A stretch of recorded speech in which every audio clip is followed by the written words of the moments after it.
कब तक उन्हीं पुराने टाइप के टाइल्स का इस्तेमाल करोगे? आजकल लोग इपॉक्सी के तरफ जाने लगे हैं और ये जो इपॉक्सी फ्लोरिंग है इनमें टाइल के तरह जॉइंट भी नहीं होते हैं। इनमें बहुत सारे टाइप के जबरदस्त डिजाइन आते हैं। आपके हिसाब से आप डिजाइन भी कस्टमाइजेबल कर सकते हो, चाहे तो अपना फोटो भी अंदर डाल सकते हो। इतनी जबरदस्त ये फ्लोरिंग होती है। पर क्या ये फ्लोरिंग हमारी जो रेगुलर टाइल्स आती है उनके कंपैरिजन में बेस्ट होती है या नहीं?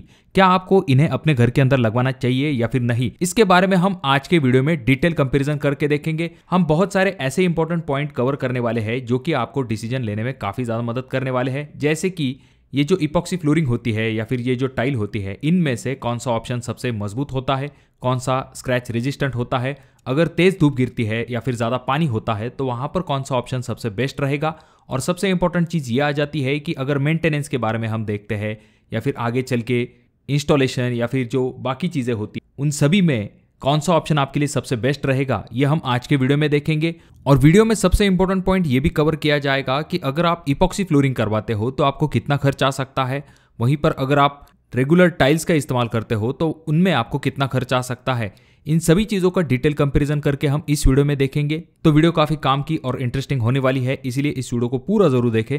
चैनल पे अगर आप लोग नए आए हो तो चैनल को ज़रूर सब्सक्राइब कीजिए। तो सबसे पहले हम ये जानते हैं कि ये जो इपॉक्सी फ्लोरिंग है इसे बनाने के लिए किस मटेरियल का इस्तेमाल किया जाता है। तो ये जो इपॉक्सी फ्लोरिंग है इसे बनाने के लिए रेजिन और हार्डनर इन दो कंपोनेंट का इस्तेमाल किया जाता है। वहीं पर जब हम टाइल्स की बात करते हैं तो टाइल्स को बनाने के लिए मेनली क्ले और सिलिका का इस्तेमाल किया जाता है। अगर हम इनके टाइप्स के बारे में बात करते हैं जिसकी शुरुआत हम इपॉक्सी फ्लोरिंग से करते हैं, तो ये जो इपॉक्सी फ्लोरिंग है इसमें आपको बहुत सारे टाइप्स मिलते हैं। इनके अपने अपने एडवांटेजेस होते हैं। तो इपॉक्सी फ्लोरिंग में सबसे पहला टाइप आ जाता है जो कि है सेल्फ लेवलिंग इपॉक्सी। उसके बाद में दूसरा टाइप आता है जो कि है इपॉक्सी फ्लेक। उसके बाद में तीसरा टाइप है जो कि है मॉर्टर इपॉक्सी। चौथा टाइप है जो कि है क्वार्ट्ज इपॉक्सी। पांचवा टाइप है जो कि है 3D इपॉक्सी, जिसमें कि आपको इस तरह के 3D इफेक्ट दिखाई देते हैं। उसके बाद में अगला टाइप आ जाता है जो कि है इपॉक्सी टेराजो। उसके बाद में यूवी रेजिस्टेंट भी आती है या फिर कुछ मेटेलिक इपॉक्सी भी आती है। इस तरह के अलग अलग टाइप जो है वो आपको इपॉक्सी फ्लोरिंग में मिल जाते हैं। वहीं पर जब हम टाइल की बात करते हैं तो टाइल में भी आपको बहुत सारे टाइप्स मिलते हैं, जैसे कि ceramic tile, porcelain tile, marble tile,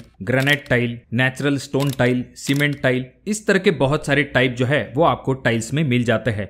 पर आजकल दो सबसे पॉपुलर टाइल्स कैटेगरी है जो कि है वेट्रीफाइड टाइल और दूसरा जो कि है सिरेमिक टाइल। अब जो टाइल्स होती है वो फैक्ट्री में बन के डायरेक्टली आपके साइट पे आती है और आपके साइट के ऊपर सिर्फ इंस्टॉलेशन करना पड़ता है। वहीं पर जब हम इपॉक्सी फ्लोरिंग की बात करते हैं तो इसे जगह पर ही बनाया जाता है, जब हार्डनर और रेजिन को मिक्स करने के बाद आपके साइट के ऊपर ही इसे बनाया जाता है। इसलिए जब भी आपको इपॉक्सी फ्लोरिंग बनानी होती है, इपॉक्सी फ्लोरिंग में मल्टीपल लेयर आते हैं और आपको क्यूरिंग प्रोसेस से भी गुजरना पड़ता है और जो मटेरियल है उसका सही मिक्स करना भी आपको आना चाहिए। तो उसके लिए आपको हमेशा स्किल्ड लेबर और प्रोफेशनल की ही हेल्प लेनी पड़ती है। वहीं दूसरे तरफ जब हम टाइल की बात करते हैं तो टाइल के लिए भी आपको स्किल्ड लेबर की जरूरत पड़ती है, पर टाइल का काम करने वाले लोग आपको बहुत सारे मिल जाएंगे जो कि आराम के साथ आपके फ्लोरिंग को लगा के दे सकते हैं। यानी कि टाइल के कंपैरिजन में इपॉक्सी फ्लोरिंग करवाते समय आपको ज्यादा स्किल्ड लेबर की जरूरत पड़ती है। अब नेक्स्ट पॉइंट आ जाता है कि इन दोनों में से सबसे ज्यादा लाइफ किसकी होती है। तो इपॉक्सी फ्लोरिंग हो या फिर टाइल हो, दोनों की ही लाइफ जो है वो अच्छी खासी होती है। अगर हम इपॉक्सी फ्लोरिंग की बात करते हैं तो रेसिडेंशियल पर्पस के हिसाब से अगर आप इस्तेमाल करते हो तो आपको 10 से लेके 15 साल तक इसकी लाइफ मिल जाती है।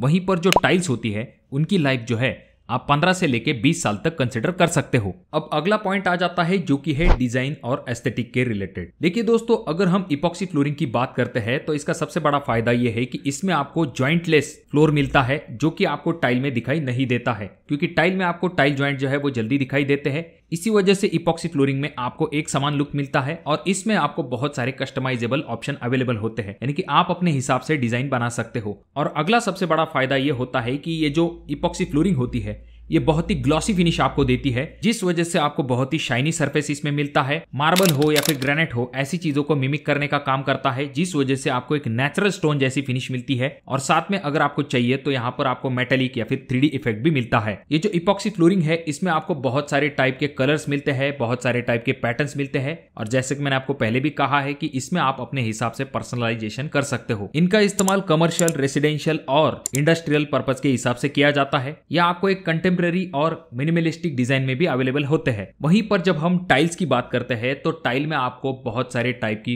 वैरायटी मिलती है, फिर चाहे वो डिजाइन हो, टेक्सचर हो या फिर पैटर्न हो। यानी कि यहाँ पर टाइल बाजी मार लेता है, क्योंकि अगर हम टाइल्स की बात करते हैं तो टाइल में बहुत सारे डिजाइन जो है वो आपको मिल जाते हैं। टाइल में आपको मैट फिनिश मिलती है, ग्लॉस फिनिश तो मिलती है, साथ में अगर आपको चाहिए तो आप एंटी स्किड टाइल को ले सकते हो। वुडन टाइप जो है टाइल आपको मिल जाती है, जो कि दिखने में अच्छी दिखाई देती है। उसके बाद में स्टोन के टाइप की जो टाइल है वो आपको मिलती है। मोज़ैक टाइप की जो फिनिश है वो भी आपको यहाँ पर मिलती है। यानी कि डिजाइन के और पैटर्न के मामले में यहाँ पर आपको कोई भी कमी नहीं मिलती है। अब बात करते हैं कॉस्ट के बारे में, जिसकी वजह से आपकी बहुत सारी चीजें क्लियर हो जाएंगी। देखिए दोस्तों, अगर हम इपॉक्सी फ्लोरिंग की बात करते हैं तो नॉर्मल इपॉक्सी फ्लोरिंग अगर आप करवाने के लिए जाते हो तो 150 रुपए से लेके 250 रुपए तक खर्च आ सकता है।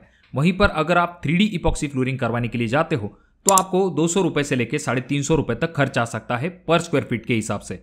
वहीं पर जब हम टाइल्स की बात करते हैं तो टाइल्स में आपको जो खर्च है वो 80 रुपए पर स्क्वायर फीट से लेके 120 रुपए पर स्क्वायर फीट तक आ सकता है। अब यहाँ पर अगर आप महंगी टाइल लेते हो तो इससे खर्च बढ़ भी सकता है।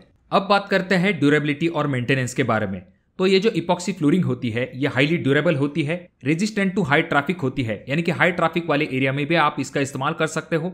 उसके बाद में केमिकल हो या फिर एब्रेशन हो, ऐसी चीजों का इसके ऊपर जल्दी असर नहीं होता है। ये जो इपॉक्सी फ्लोरिंग होती है इसमें आपको एक सीमलेस सरफेस मिलता है। इसका फायदा यह होता है कि इसे क्लीन करना और मेंटेन रखना काफी आसान हो जाता है। पर यहाँ पर ध्यान रखने वाली बात यह भी होती है कि इपॉक्सी फ्लोरिंग में जल्दी क्रैक और चिपिंग दिखाई नहीं देती है, पर अगर ऐसा हो जाता है तो इसका जो रिपेयरिंग होता है वो थोड़ा सा कॉस्टली और चैलेंजिंग हो सकता है। बहुत ही ड्यूरेबल होती है, पर जब ये बाहरी धूप के संपर्क में आ जाती है तो ये पीली पड़ सकती है और खराब हो सकती है। अब बात करते हैं टाइल्स के बारे में। टाइल भी ड्यूरेबल होती है, पर इनके ऊपर क्रैक या फिर चिपिंग आने के चांसेस काफी ज्यादा होते हैं, खास करके तब जब कोई ऑब्जेक्ट ऊपर से टाइल के ऊपर गिर जाता है। इसी वजह से आपने देखा होगा कि घर के अंदर जो टाइल्स लगी हुई होती है उनके ऊपर आपको क्रैक या फिर चिपिंग जैसी समस्या दिखाई देती है। उसके बाद में आपकी जो टाइल है उसे हमेशा क्लीनिंग की जरूरत पड़ती है, और इनके बीच में जो जॉइंट्स होते हैं वहां पर भी धूल या फिर मिट्टी जाकर जल्दी जमा हो जाती है, और आगे चल के ये जो टाइल जॉइंट्स है वो भी उखड़ जाते हैं। तो इसी वजह से आपको मेंटेनेंस की भी बार बार जरूरत पड़ती है। पर टाइल का यहाँ पर फायदा यह होता है कि अगर किसी टाइल के ऊपर क्रैक आ जाता है तो आप उसी टाइल को निकाल के वापस से दूसरी टाइल लगा सकते हो। ये चीज इपॉक्सी फ्लोरिंग में करना काफी डिफिकल्ट हो जाता है। वहीं पर अगर हम यूवी एक्सपोजर की बात करते हैं, यानी कि धूप का टाइल के ऊपर जल्दी असर दिखाई नहीं देता है। अब दोस्तों मेन सवाल आ जाता है कि क्या हमें इपॉक्सी फ्लोरिंग करवानी चाहिए या फिर हमें अपने घर के लिए टाइल लगवानी चाहिए। तो देखिए दोस्तों, दोनों ही ऑप्शन बेस्ट है अपने अपने हिसाब से। आपके जरूरत के ऊपर डिपेंड होगा कि आपके लिए कौन सा ऑप्शन बेस्ट है। पर जैसा कि हमने ये डिटेल कंपैरिजन करके देखा है तो ज्यादातर जगह पर टाइल एक बेस्ट ऑप्शन आपके सामने दिखाई दे रहा है, क्योंकि ये इजीली अवेलेबल है। इसके कारागिर भी आपको आराम के साथ मिल जाते हैं। अगर मेंटेनेंस की कोई दिक्कत होती है तो आप 1-2 टाइल चेंज करवा के वापस से अपने टाइल का लुक भी पा सकते हो। और सबसे इंपॉर्टेंट 2 फायदे आ जाते हैं। पहला जो कि है लाइफ, अगर आप अच्छी क्वालिटी की टाइल लेते हो तो इसकी लाइफ भी अच्छी खासी होती है। और अगर हम दूसरे सबसे इंपॉर्टेंट पॉइंट की बात करते हैं जो कि आपको डिसाइड करने में मदद करता है, वो है इसका कॉस्ट। ये जो इपॉक्सी फ्लोरिंग है इसके कंपैरिजन में टाइल का जो कॉस्ट है वो यहाँ पर कम दिखाई दे रहा है, जो कि एक बहुत बड़ा फैक्टर हो जाता है आपको टाइल के ऑप्शन की तरफ जाने के लिए। ये जो इपॉक्सी फ्लोरिंग है खास करके गैरेजेस, वेयर हाउस या फिर मॉडर्न कमर्शियल पर्पज के लिए इस्तेमाल कर सकते हो, वहां पर एक बेस्ट ऑप्शन हो सकता है। पर इपॉक्सी के कंपैरिजन में टाइल जो है वो एक वर्सेटाइल प्रोडक्ट है और एक ट्रेडिशनल चॉइस है अपने फ्लोरिंग के लिए। टाइल में आपको ड्यूरेबिलिटी, वैरायटी और अफोर्डेबिलिटी मिलती है, इसी वजह से ये इंडियन घरों के लिए एक बेटर चॉइस हो जाती है। और एक इंपॉर्टेंट चीज आ जाती है कि इन टाइल्स में कुछ टाइल आपको स्लिप रेजिस्टेंट जैसे ऑप्शन के साथ आती है, जो कि आइडियल चॉइस हो जाती है आपके वेट सरफेस के लिए, जैसे कि बाथरूम। तो दोस्तों, आप अपने फ्लोरिंग के लिए टाइल की तरफ जाना पसंद करोगे या फिर इपॉक्सी की तरफ? कमेंट बॉक्स में कमेंट जरूर कीजिए। वीडियो अच्छा लगा हो तो जरूर इसे लाइक कर दीजिए। चैनल पे अगर आप लोग नए आए हो तो चैनल को जरूर सब्सक्राइब कीजिए। वीडियो बहुत ज्यादा ही अच्छा लगा हो तो अपने दोस्तों के साथ शेयर कर दीजिए। और ये जो तीनों वीडियो है इनमें से कोई एक वीडियो आपके जरूर काम में आ सकता है।